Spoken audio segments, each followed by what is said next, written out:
अब करें क्या, हो गए गुनाह। आप कहेंगे हम कोई पाक साफ सुथरे नहीं, हमारे दामन पर गुनाहों के धब्बे लगे, इतने लगे हैं जिसकी कोई इंतहा नहीं। तो अल्लाह अकबर, अल्लाह अकबर। मेरे आका सल्लल्लाहु अलैहि वसल्लम फरमाते हैं, बस एक हदीस शरीफ आपको सुनाकर अपनी गुफ्तगू मुकम्मल करता हूं। मेरे आका सल्लल्लाहु अलैहि वसल्लम की बारगाह में दो औरतों का तज़किरा हुआ। एक वो औरत जो बेपनाह इबादत, रियाजत, तिलावत, ये सारी चीजें करती थी। पूछने वाले ने पूछा, या रसूल अल्लाह सल्लल्लाहु तआला अलैहि वसल्लम, एक खातून है जो नमाज भी बहुत पढ़ती है, रोजे भी बहुत रखती है, तिलावत भी बहुत करती है, कसरत से दुरूद शरीफ वगैरह पढ़ती है, लेकिन उसमें एक गुनाह की आदत है और वो ये है कि वो अपनी जबान से इतनी तेज जबान की है जिससे लोगों को तकलीफ पहुंचाती है। लेकिन एक औरत है, एक औरत ऐसी है जो नमाज तो जितनी फर्ज है उसके ऊपर वो अदा करती है, 5 वक्त की नमाज पढ़ती है, लेकिन बहुत ज्यादा तिलावत नहीं करती, बहुत ज्यादा इबादत और रियाजत नहीं करती, लेकिन गुनाह से बहुत बचती है और अपनी जबान से किसी को तकलीफ नहीं पहुंचाती। सरकार, दोनों में अफजल कौन है? तो मेरे आका ने फरमाया, कम इबादत करने वाली लेकिन ज्यादा गुनाह से बचने वाली ज्यादा इबादत करने वाली से अफजल है। इसलिए याद रखें, ये नहीं कि नेकियों का अंबार भी है और गुनाह का भी अंबार मौजूद हो, नहीं, बल्कि यहां ये जुमला जहन के अंदर महफूज कर लो, जितनी भी इबादतों का अल्लाह ने हुक्म दिया है वो सारी इबादतों का हुक्म हमारी आदतों को बदलने के लिए है। अगर इबादत करके भी आदत नहीं बदलती तो मकसद इबादत क्या है? तो आज इसरू परवर इस्लाह मुआशरा कॉन्फ्रेंस में और फैज़ान कुरान मजीद कॉन्फ्रेंस के अंदर हम ये कोशिश करें कि छोटे से छोटे गुनाह से भी अपने आप को बचाएं। और ये बात याद रखो,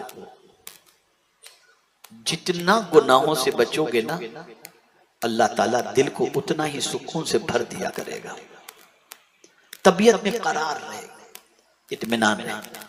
और आपको हमको तबाह करने के लिए नंगेपन को आम किया जा रहा है, ताकि न निगाह पाक रहे, न सोच पाक रहे, न लिबास पाक रहे, न बदन पाक रहे। मैं खास तौर पर उन नौजवान भाइयों से कहूंगा जो अपनी जिंदगी के शबाब के पीरियड से गुजर रहे हैं, गुनाहों से बचो, गुनाहों से बचो। एक दौर था सिर्फ गुनाह का तसव्वुर और गुनाह याद आ जाता तो रोंगटे खड़े हो जाते। आका करीम सल्लल्लाहु अलैहि वसल्लम की बारगाह बेकसपना में एक सहाबी तशरीफ लाए, अर्ज करते हैं, या रसूल अल्लाह सल्लल्लाहु अलैहि वसल्लम, ईमान लाने से पहले उनसे गुनाह हो गए होंगे? तो अर्ज किया, हुजूर मुझसे कुछ गुनाह हो चुके हैं, मैं अगर सही तौबा करूं तो अल्लाह मेरे गुनाह को माफ कर देगा? सरकार ने फरमाया, हाँ बिल्कुल माफ कर देगा, सच्चे दिल से तौबा करो, अल्लाह माफ फरमा देगा।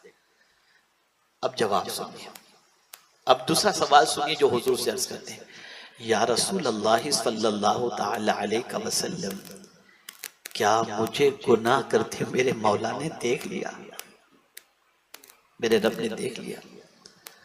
आका करीम सल्लल्लाहु अलैहि वसल्लम फरमाते, हाँ, इतना सुनना था कि एक चीख मारी और कहते हैं, या अल्लाह मैं तुझे क्या मुंह दिखाऊंगा, तूने तो तेरी नाफरमानी करते हुए मुझे देख लिया और रूह परवास कर ली। तसव्वुरे गुनाह से, ख्याले गुनाह से इस तरीके से सहाबा लरसते थे, कांपते थे, खुदा की बारगाह में जवाबदेही के तसव्वुर से कांपते थे। मैं आप तमाम से गुजारिश करूंगा, आज ये पैगाम अपने दिलो दिमाग में बिठा करके जाएं, हम कहीं भी रहें, कुछ भी करें, अल्लाह से छुप नहीं सकते, न हम छुप सकते हैं, न हमारी नीयतें छुप सकती हैं। किसी ने पूछा था गुनाह कितना करना चाहिए, तो एक बुजुर्ग ने जवाब में फरमाया था जितना अल्लाह के अजाब को बर्दाश्त करने की ताकत हो उतना गुनाह करो। है हम में अल्लाह के अजाब को बर्दाश्त करने की ताकत? एक सर का दर्द बर्दाश्त नहीं होता तो अल्लाह का अजाब हम कैसे बर्दाश्त करेंगे? और अल्लाह के अजाब के हवाले से मैं आपको बताऊं, अगर सुई के सुराख के बराबर भी अगर अल्लाह जहन्नम के दरवाजे को खोल दे तो पूरी दुनिया जल करके राख हो जाएगी। टेम्परेचर आप देखें, अभी 40 के अंदर ही हालत खराब हो जाती है, बाहर निकलना दुश्वार हो जाता है। क्या हाल होगा उस मौके पर, क्या होगा? अब करें क्या? हो गए गुनाह। आप कहेंगे हम कोई पाक साफ सुथरे नहीं, हमारे दामन पर गुनाहों के धब्बे लगे, इतने लगे हैं जिसकी कोई इंतहा नहीं।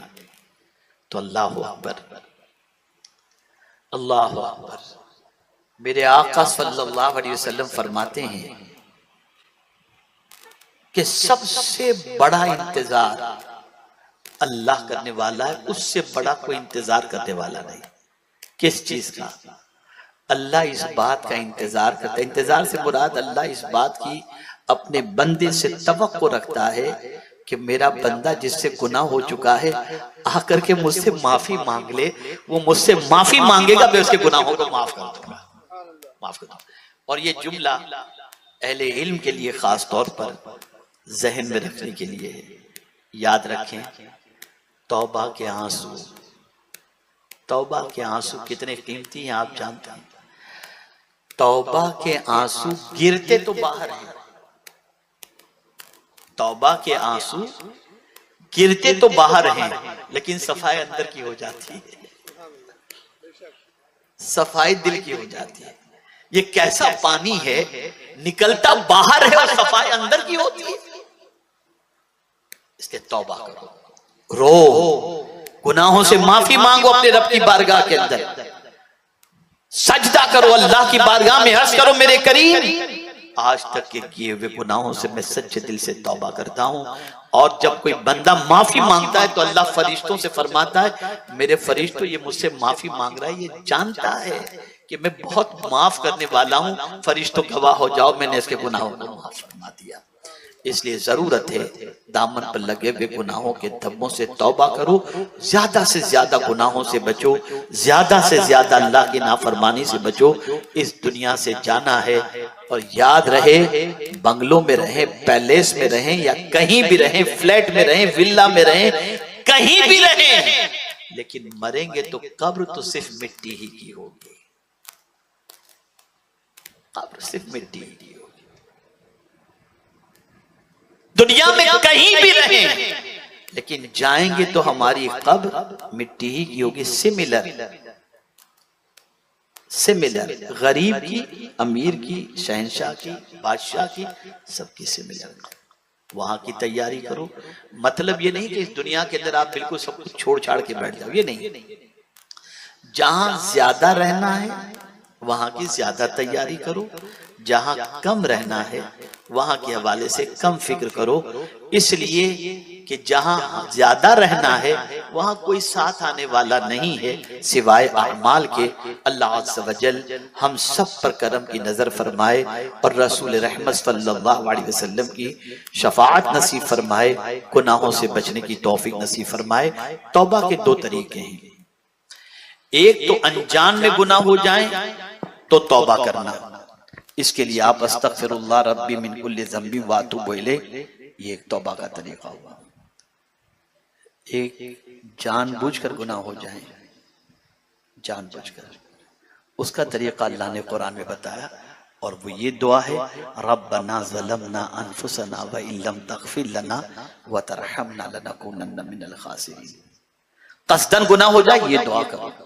इस्तिग़फ़ार से भी गुनाह माफ होंगे, लेकिन आजिज़ी का पहलू इसमें सबसे ज्यादा है कि बंदा अल्लाह की बारगाह में अर्ज़ करता है, मौला मैंने अपनी जान पर जुल्म किया, अगर तू रहम नहीं करेगा तो मौला मैं घाटा उठाने वाले में हो जाऊंगा। इसलिए अल्लाह की बारगाह में तौबा करो, आ जाओ अच्छाइयों की तरफ, बुराइयों से रिश्ता तोड़ो, नेकियों से रिश्ता जोड़ो, अल्लाह की खुशनुदी की खातिर अपनी जिंदगी को कानून इलाही और कानून रसूल सल्लल्लाहु अलैहि वसल्लम के सांचे में ढालने की कोशिश करो। अल्लाह सबसे पहले मुझे माफ फरमाए, साथ में आप सबको माफ फरमाए और पूरी उम्मत मुस्लिमा को माफ फरमाए।